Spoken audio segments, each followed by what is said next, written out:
seems like every time an Arab country is going to stand up and speak for their rights, they're going to be thwarted one way or another. We're either going to give them the illusion of democracy, only for the U.S. to still be stealthily operating within that country and making sure that that country remains an ally, so that we can always make sure that the interests of precious Israel are always taken care of. That is one of the things that brings us to a very serious phenomena that has been taking over the world for the past decade, I would say, ever since September 11th. September 11th brought with it, it was a disaster that hit the United States. It was a human disaster altogether. Nobody will stand here in good faith and defend it in any way, shape, or form.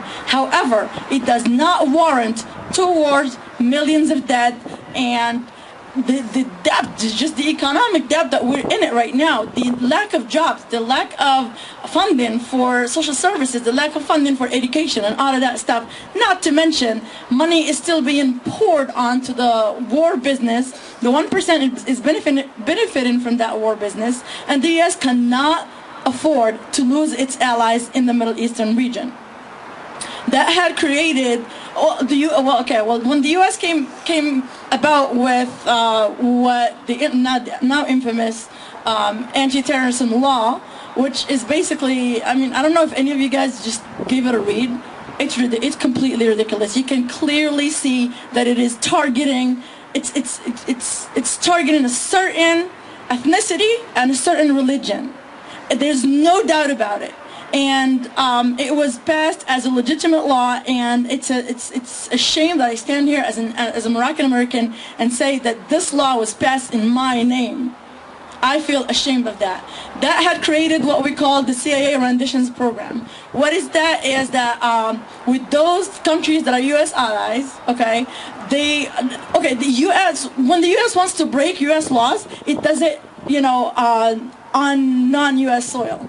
So, for instance, Guantanamo Bay is a gross violation of human rights, but it's not on U.S. soil. It is in an international zone. The same with other secret prisons that the U.S. has created in mainly Morocco, Lithuania, and Germany.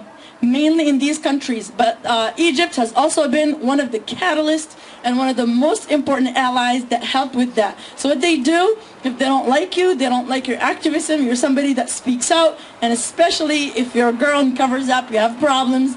If you're a guy with a beard that, says that openly admits that he's Muslim and, he observes Islam in a certain way, then you're definitely targeted for that U.S. rendition. Those other countries are basically known for their torture, known for having underground and secret prisons, and the U.S. uses that. Not only that, there's plenty of evidence that is going to be in the next printout of the Boston Occupier, a long-featured story about the U.S. renditions around the world with, flight numbers, serial numbers, even airplane numbers that actually go to several sites, what we call black sites around the world. In Morocco alone, it had created 8,000 victims since 2003. These people, well, I might not speak for everyone's intentions, but these people are for the majority innocent people whose lives have been turned upside down, and nobody is safe from this, not even 10 and 11-year-olds. And I had the picture up here of an 11-year-old that died in one of the Moroccan secret prisons in Tamara under interrogation. What would an 11-year-old have to do with terrorism?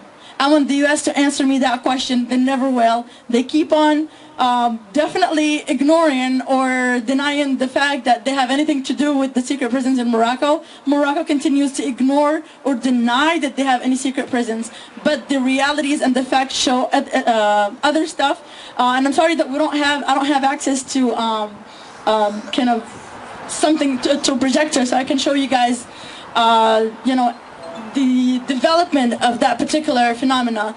But this is going to be in our next printout of the Occupier, and I'll leave the rest for the questions and answers. Woo!